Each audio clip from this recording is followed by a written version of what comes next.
helps us to understand how faith keeps us victorious, how faith takes the strain out of warfare, how faith requires less physical effort in a battle, simply because of what it represents and who it's tied to. In Matthew, the 17th chapter, I want to read a few verses beginning at the 14th verse out of the 17th chapter. Matthew chapter 17, verse 14. I'm starting from verse 14 and I'm going to end this verse, or end this particular passage, around 17. This is how the Bible reads, and I'm reading this from the Thought to Thought translation on tonight. It says, "At the foot of the mountain, a large crowd was waiting for them. A man came and knelt before Jesus and said, 'Lord, have mercy on my son. He has seizures and suffers terribly. He often falls into the fire or into the water. So I brought him to your disciples, but they couldn't heal him.' Jesus said, 'You faithless and corrupt people, how long must I be with you? How long must I put up with you? Bring the boy here to me.' Then Jesus rebuked the demon in the boy, and it left him, and from that moment, the boy was well." Verse 19 says, "Afterwards the disciples asked Jesus privately, 'Why couldn't we cast out that demon?' Jesus responds in verse 20, 'You don't have enough faith.' I tell you the truth, if you had faith even as small as a mustard seed, you could say to this mountain, move from here to there, and it will move. Nothing would be impossible." And for the time that is mine tonight, I'm going to speak to you from the subject, my faith. His faithfulness. My faith. His faithfulness. My faith. His faithfulness. The writer makes it abundantly clear to us in this passage that there was an incident that took place at the foot of the mountain. And I need you to remember that, because that's key. Remember what Jesus said at the end. If you had faith the size of a mustard seed, you could say to this mountain, be removed from here to there, and it would move. And nothing would be impossible. So the writer makes it plain that at the foot of the mountain, that there was some commotion going on. When you compare the synoptic gospels, Matthew, Mark, and Luke, you find out that in their accounts of this event, one of the writers had given us the privilege to know that a part of the confusion was that the disciples were being taunted and ridiculed by the Pharisees and the Sadducees. It was distracting their ability to function as they had once functioned before. I need you guys to hear. Because one of the key things about this incident and this experience is that what was needed to take place was not something that the disciples wasn't already exposed to.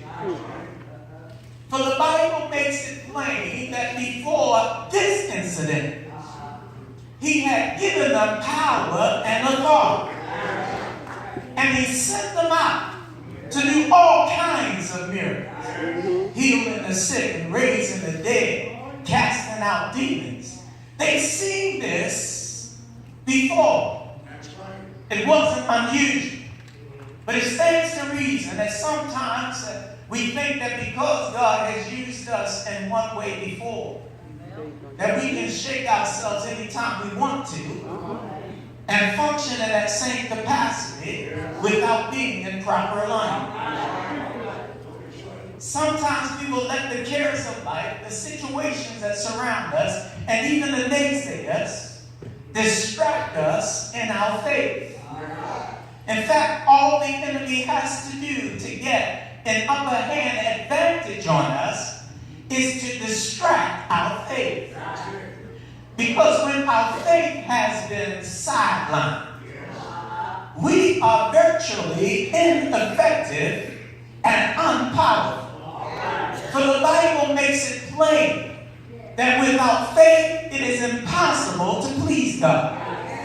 The Bible makes it plain that whatsoever is not of faith is sin. So if our faith can be distracted, so also can our works. So also can our fruitfulness. So also can our power.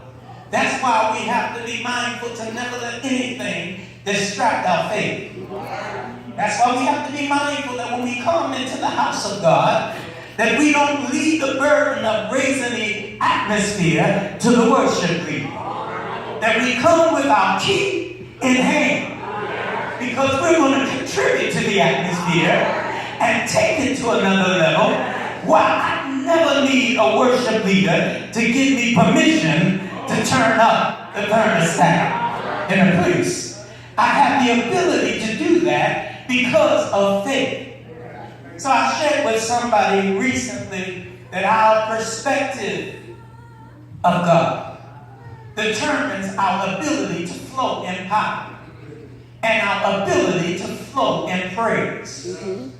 How we see God in the moment determines how great God manifests himself to us in our situation. You can't get from God what you can't believe in God. That's what the word tells me. For he that cometh to God must believe that he is. And there's a comma there. Because it stands all by itself. You've got to believe that God exists, that he's real, that he's relevant, that he's able. Then you can go on to believe that he's capable to do whatever it is that you're there asking him for. So faith is essential to all of that, but I can't have faith if I'm not seeing him right. Sometimes I've asked myself the question when I come to church, why is it that sometimes I can come to church and I don't feel the charge from all the people? How is it that sometimes I can come to church and it looks like work and it feels like work, and at the end of the service some folks still go home shortchanged? Now I know everybody won't agree with that because we tend to think that whatever God wants to happen does happen. Yes, but I can promise you that he wants more to happen than we normally see happen. We have to make sure that we have come with the right expectation of God and the right perspective of God, so we can experience the right demonstration of power from God. Because his power has never changed. God has never diminished in his ability to do great things. So if I don't see it, it's because some folk have stopped coming with an expectation of great things. And we can't function like that. Back to the text. At the foot of the mountain, there was a lot of commotion. But this commotion wasn't praise. This commotion wasn't worship. This commotion wasn't celebration. It wasn't the commotion of how great is our God. It was the commotion of criticism. The commotion of doubt. The commotion of challenge. Why can't you help this boy? Show us what you got. You've been walking with Jesus. Show us where your power is. Show us that you can do what Jesus does. Sure enough, the disciples were trying, and they were failing, and they couldn't understand why they were failing. But the reason why they were failing is that they were trying to respond to somebody else's temptation. Did y'all hear that? When you're trying to respond to somebody else's temptation, has anybody ever challenged you to prove that God is real?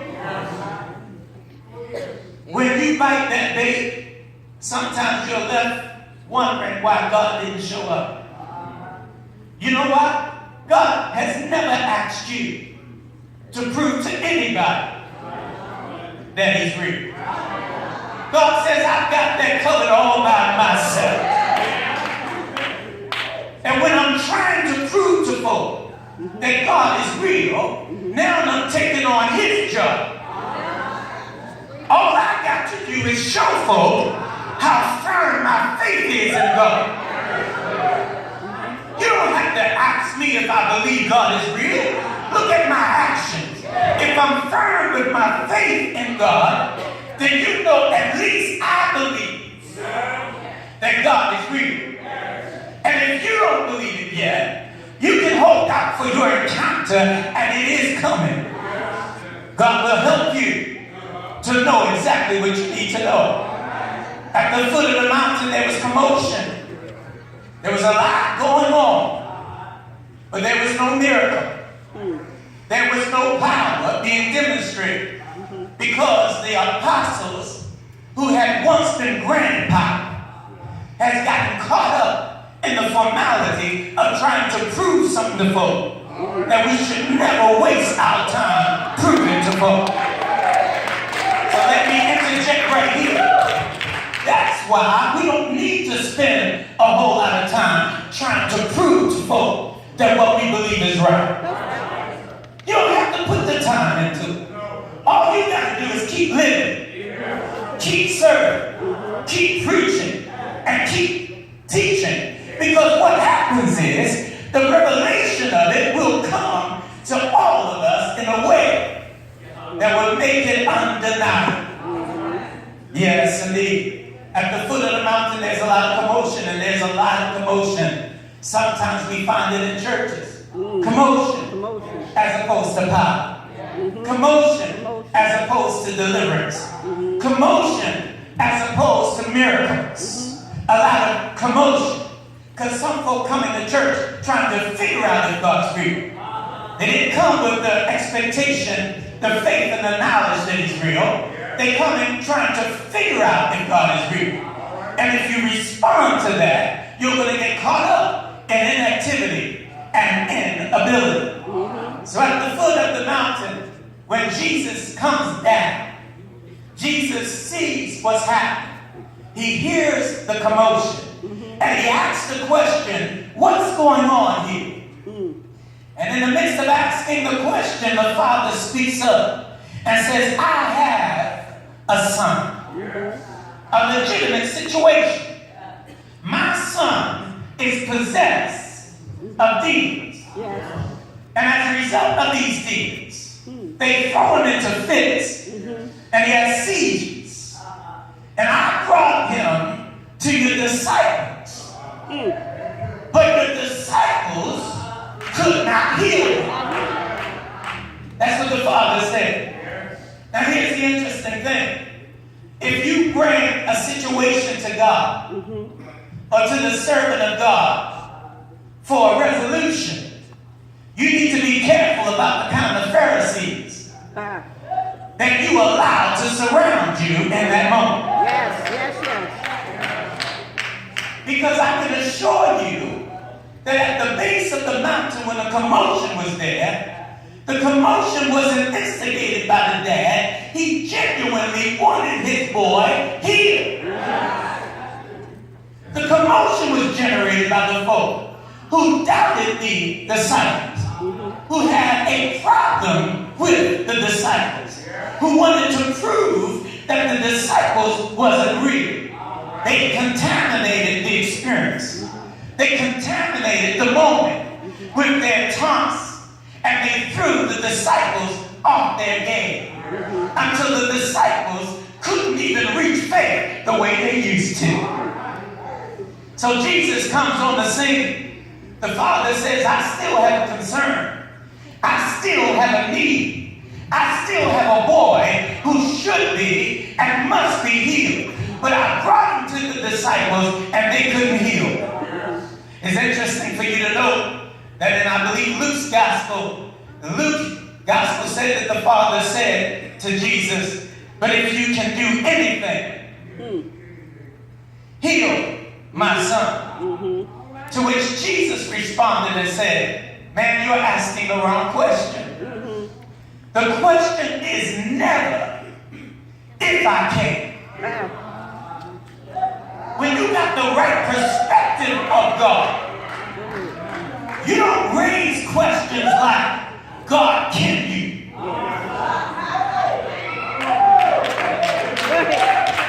Because you know that he can. And when you come with that kind of question, you're already messed up. But Jesus is so generous that he tries to correct the man's question so that he can get the man to a solution. Oh, I love that Jesus has for us. We come to him incorrectly, half-cocked and wrong. And instead of him sending us away empty, he helps us to rephrase the question. Have you ever had to rephrase your question to God? Find out that you've been struggling for a long time, but it's because you've been asking the wrong question. You haven't been asking for the right thing. Paul knows a little bit about that. Paul says 3 times I asked the Lord to remove this cup from me, this thorn out of my flesh. 3 times God gave him the same answer. My grace is sufficient. In other words, you're asking the wrong question. The question isn't for me to do a thing. The question is for you to believe that you don't need the thing done.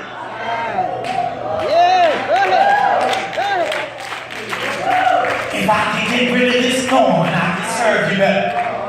God says you can serve me better with the thorn. If I can overcome this problem, I can serve you better. God says you can serve me better with the problem.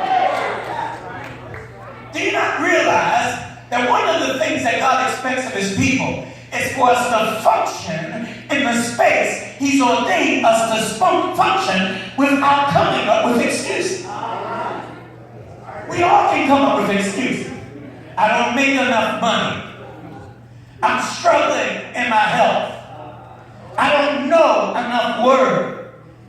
Moses came up with an excuse. I can't talk well. But when God tells you to do something and you do it, God will show you how effective you are without him having to move something. That's why Paul caught the revelation and said, okay, I got it. I'll therefore rather glory in my infirmity. Because I realize that when I'm weak, I'm strong.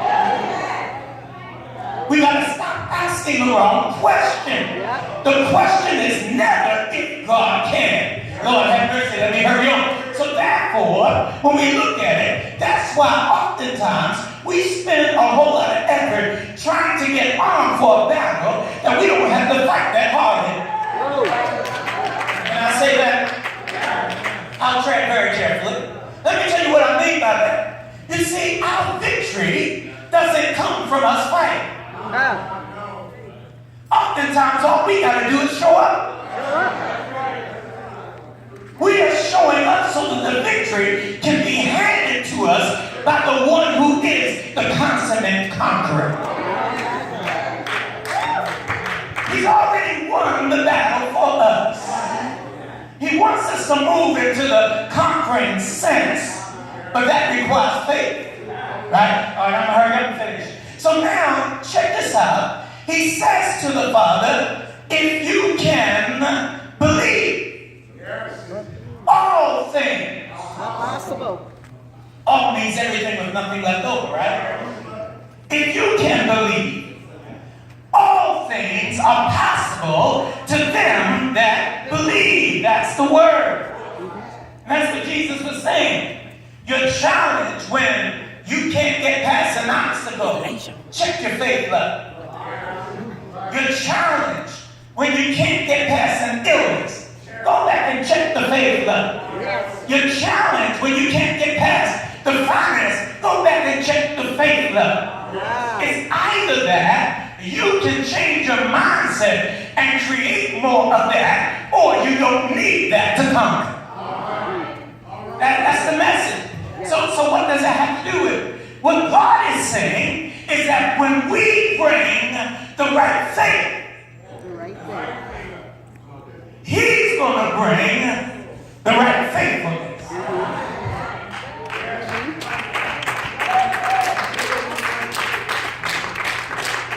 We serve a faithful God. God is always faithful. But I don't always experience His faithfulness. Can you imagine that it's possible to have a faithful God and not always experience His faithfulness? Let me tell you why I don't always experience His faithfulness. Because even though God is always faithful, if I don't apply faith, I'm not going to get the result. So my faith pulls the faithfulness right out of God. That when I bring faith to my situation, His faithfulness manifests in that particular thing. Oh, y'all don't believe it? I know you've heard this one before. You remember the lady with the issue of blood? She pulled faithfulness out of Jesus. She determined the conditions of her own deliverance and pulled faithfulness out of Jesus. And if there was something beautiful to take out of that text, it was simply this, that God designed faith to be such that He respected faith. So when you approach Him in faith, He responds to you according to faith. He will never ignore faith.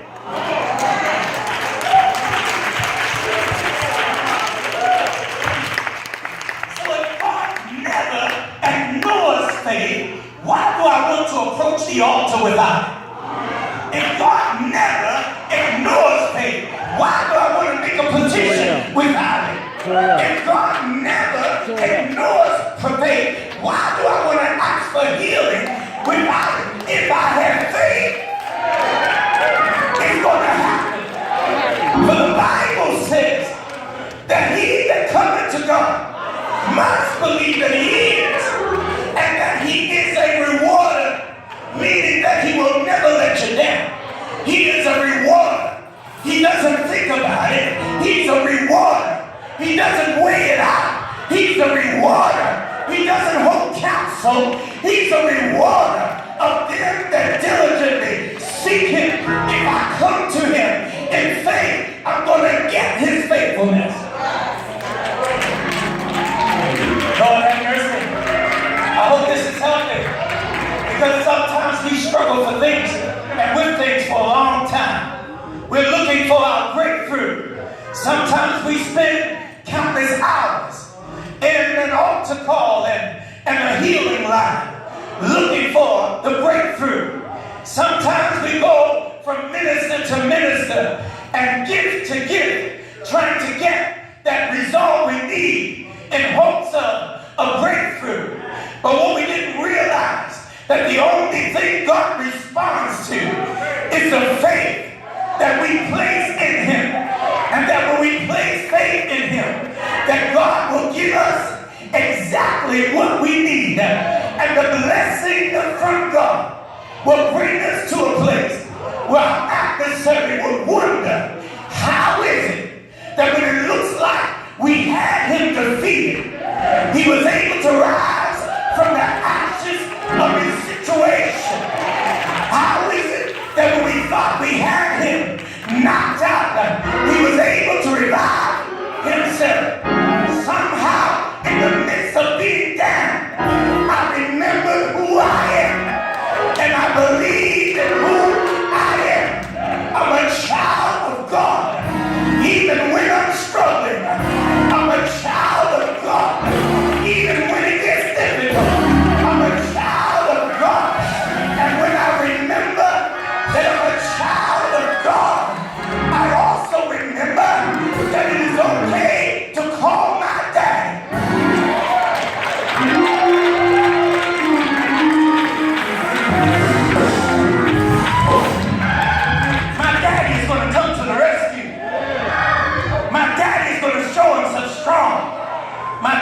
going to make it work. My daddy. So Jesus told the Father, no, all things are possible to them that believe. The Father goes on to say, well, Lord, I believe.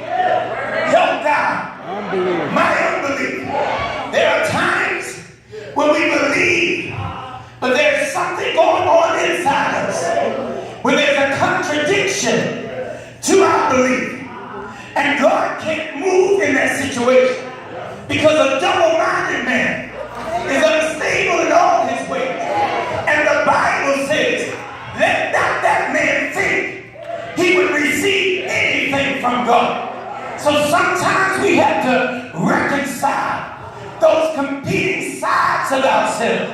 The side that says, I can believe that God will, but I'm not sure. I can believe that he can, but I'm not sure that he will. Lord have mercy. Sometimes we get stuck because we know he's able, but we just don't know if he'll do it for us. And if we were to let God translate that for us, what we were simply saying is, God, I know you're powerful, but I don't know if you love me like that.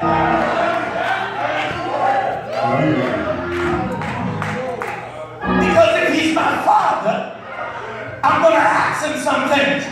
I learned a long time ago, I used to think that God blessed us according to our righteousness. I found out that was completely wrong. God blesses us according to his plan for our lives. Abraham wasn't righteous when God made the promise to him, but God had a plan for Abraham's life. Jacob had just stole the birthright when God made a covenant with him, but God had a plan for his life. What are you saying, preacher? I've learned that it is okay for me to ask God for what I need, not on the strength of me being righteous, but on the strength that I'm his and he loves me.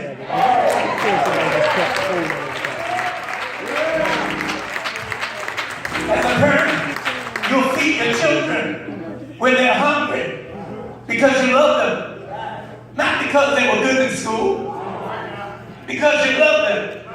God is like that. He will give us our essentials because he loves us. That's why living up to the standard is important, because we live up to this righteous standard. We don't earn anything by it. We're just living up to what he's already said. Beloved, now are we the sons of God. He already said that about me. And I'm not perfect yet. And if I appreciate that he already said it, I'm going to live up to it. So here's the conclusion of this. See, I bring my faith before God.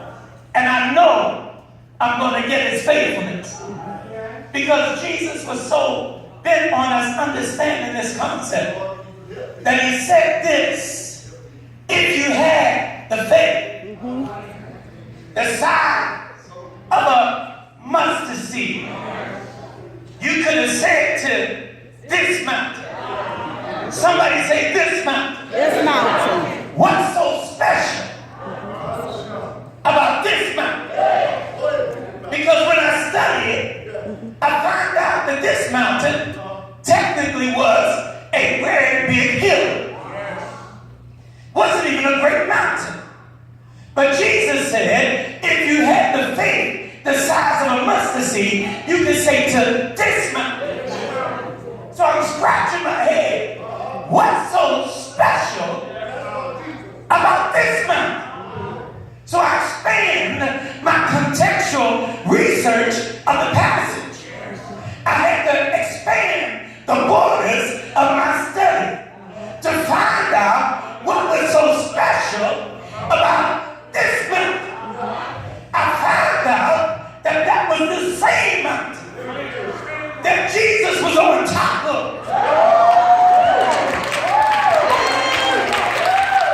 With his 3 disciples, with the heavens open, and he shone before them, and out steps Moses and Elijah, and begin to talk with him. That's what's special about this mountain. transfiguration. It was a mount where Jesus was revealed. It was a mount where the glory of God made known that this is my beloved Son. Hear you, hear. What's so special about this mountain is that it was a great mountain where Jesus revealed himself as God. That'd be good enough, right? That'd be good enough. There's one more thing special about this mountain. Let me tell you what's special about this mountain. That at the time, they were quarreling at the base of the mountain, looking for a solution for the boy. Jesus was on top of the mountain being transfigured. So in essence, what Jesus was saying, that if you had the faith the size of a mustard seed, you could have spoke to this mountain while I was on top of the...